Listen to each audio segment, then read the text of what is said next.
விக்கிரவாண்டி இடைத்தேர்தலில் திமுக சார்பில் போட்டியிடும் வேட்பாளரை தேர்வு செய்யும் பணி தீவிரமாக நடைபெற்று வருகிறது.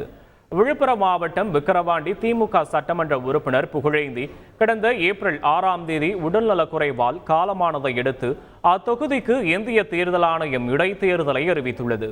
இந்நிலையில் விக்கிரவாண்டி இடைத்தேர்தலில் திமுக வேட்பாளரை வெற்றி பெற செய்ய திமுக தலைமை தீவிரம் காட்டி வருகிறது. இதற்காக வேட்பாளரை தேர்வு செய்யும் பணிகள் மும்முரமாக நடைபெற்று வருவதாக தகவல் வெளியாகியுள்ளது.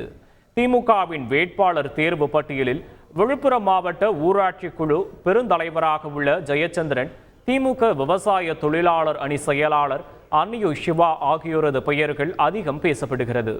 மேலும் மறைந்த எம்எல்ஏ புகழேந்தியின் மருமகள் பிரசன்ன தேவியும் தேர்தலில் போட்டியிட விருப்பம் தெரிவிப்பதாக கூறப்படுகிறது. விக்கிரவாண்டி தொகுதிக்கான இடைத்தேர்தல் ஜூலை 10ஆம் தேதி நடைபெறும் என இந்திய தேர்தல் ஆணையம் அறிவித்துள்ளது. விக்கிரவாண்டி தொகுதி திமுக சட்டமன்ற உறுப்பினராக இருந்த புகழேந்தி உடல்நலக்குறைவால் கடந்த ஏப்ரல் மாதம் உயிரிழந்தார். இதனையடுத்து விக்கிரவாண்டி தொகுதி காலியானதாக தேர்தல் ஆணையம் அறிவித்தது.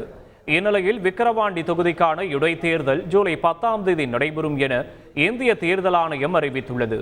வேட்புமனு தாக்கல் ஜூன் 14ஆம் தேதி தொடங்கும் எனவும் வேட்புமனு தாக்கல் செய்ய ஜூன் 21ஆம் தேதி கடைசி நாள் எனவும் தெரிவிக்கப்பட்டுள்ளது.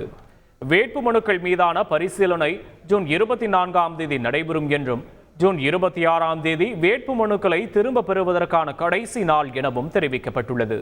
ஜூலை 10ஆம் தேதி வாக்குப்பதிவும் ஜூலை 13ஆம் தேதி வாக்கு எண்ணிக்கையும் நடைபெறும் எனவும் அறிவிப்பு வெளியிடப்பட்டுள்ளது. செய்திகளை உடனுக்குடன் தெரிந்து கொள்ள உடனே சப்ஸ்கிரைப் பண்ணுங்க.